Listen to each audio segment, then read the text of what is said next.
वो हिंदू लोग बाहर निकाल लेना देश से। किसे? हिंदू लोग मुसलमान को। 19 जनवरी 1990 आधी रात को अचानक से पूरे कश्मीर की लाइट चली जाती है, केवल मस्जिदों को छोड़कर। तभी उन मस्जिदों से ऐलान होता है कि ये कश्मीर हम मुसलमानों का है और मुसलमानों की इस धरती से इन कश्मीरी पंडितों का नामो निशान गायब कर दो। ठीक 2 दिन बाद पूरे कश्मीर से केवल 2 आवाजें आती हैं, गोलियों की, दूसरा बच्ची और औरतों की चीखों की। मुझे बहुत बुरा लगा जब मैंने आसिफा की कहानी सुनी थी।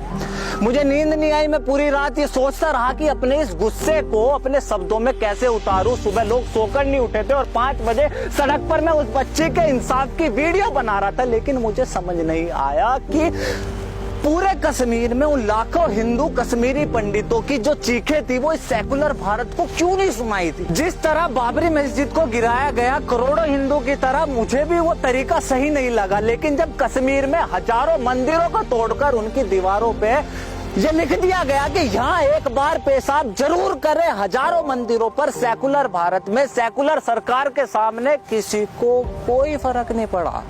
सरकारें नाम बदल रही थी और हम सरकार को गाली दे रहे थे। जब ताजमहल की बात हुई तो समझ नहीं आया क्या चाहते, लेकिन भाई साहब यकीन करना भारी हो गया जब देश के 2500 गांवों का नाम बदलकर उन्हें एक इस्लामिक नाम दिया गया। उस ताजमहल के लिए लड़ रहा था जिसे बनाने के बाद कटने वाले 20,000 हाथ हिंदुओं के, तो उस औरंगजेब ने जिसे हिंदू और सिखों की खून के नदी बहा दी। किसी को क्यों फर्क नहीं पड़ा जब आजाद भारत की रोडों का नाम एक ऐसे इंसान के नाम पर रखा गया। भगवान कसम, ये आज नागरिकता कानून आया तो पता चला ये भारत सेकुलर देश है।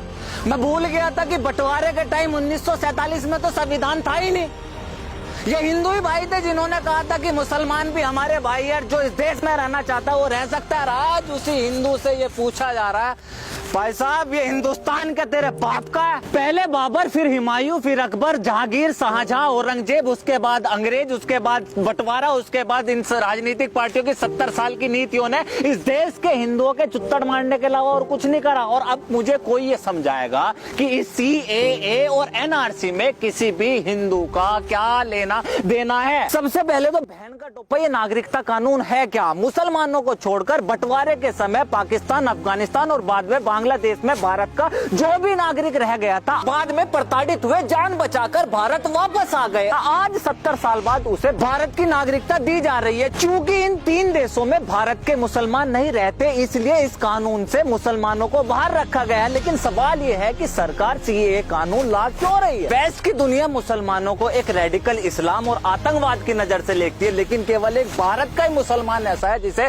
सख्त तो क्या कोई उंगली नहीं उठा सकता। भारत का मुसलमान पूरी दुनिया के मुसलमानों के लिए एक मिसाल है। लेकिन 26/11 का हमला हुआ और सारी कहानी बदल गई। 26/11 के हमले में लेकिन भारत का नहीं, पुलवामा के हमले में था लेकिन भारत का नहीं, उरी और पठानकोट के हमले में मुसलमान था लेकिन भारत का नहीं। ऐसे बहुत से दंगे थे जिसमें हिंदू का नाम था लेकिन वो हिंदुस्तानी नहीं था। फिर कौन है ये लोग जो भारत में रहकर यहाँ के मुसलमानों को बदनाम कर रहे हैं? कौन है ये लोग जो हिंदू नाम रखकर हिंदुस्तानी न होकर फिर भी यहाँ दंगे मचा रहे हैं? ऐसे ही लोगों के लिए ये सरकार NRC ला रही है। जो भी भारत का नागरिक है, खास करके मुसलमान भाई, जिसे इन जिन्ना और नेहरू की औलादों ने डराया हुआ है, आपको किसी को भी NRC से डरने की जरूरत नहीं है। इन कांग्रेसी और ओवैसी जैसे लोगों ने एक बात कह दी कि सरकार आपसे डॉक्यूमेंट मांगेगी जो आपके पास नहीं है और ये आपको देश से बाहर निकाल देंगे। इतना सुनते ही आप लोग सड़कों पर उतर आए। इस देश के एक भी मुसलमान, लिबरल, सेकुलर ने इस विपक्ष से ये नहीं पूछा कि ऐसा वो कौन सा डॉक्यूमेंट है जो हिंदुओं के पास है, आप मुसलमानों के नहीं है, क्योंकि NRC तो हिंदुओं पर भी लागू होगा। 70 साल तक इस सरकार ने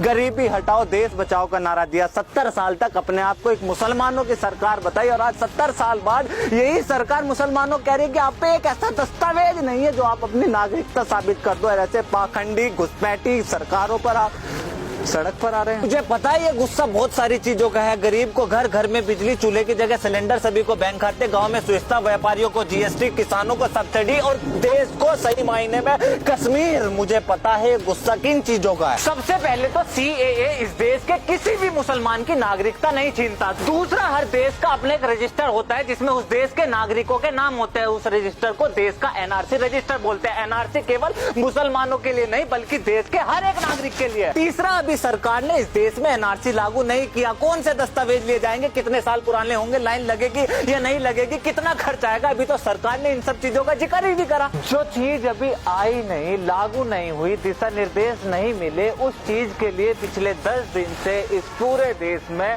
हंगामा हो रहा है। और वजह, हिंदू राष्ट्र बना रहे हैं, मुसलमान को बाहर निकाल रहे हैं। निकलेगा, भारत में आया हुआ हर एक घुसपैठी निकलेगा। अगर कोई भारतीय लाइन में लगा तो वो इसलिए नहीं कि वो नागरिकता साबित करेगा, बल्कि हमारे बीच चलते फिरते ये भारी आतंकवाद को बाहर निकालने के लिए लाइन में लगेगा। और लाइन में लगने का डर उसे होता है जो तारों के नीचे से आते हैं। मैं वो हिंदू हूँ जिसकी माँ संघ की आवाज पर उठती और अजान पर घर में रोशनी करती है, मैं वही हिंदू हूँ जिसे आप पूछ रहे थे कि हिंदुस्तान क्या तेरे बाप का है।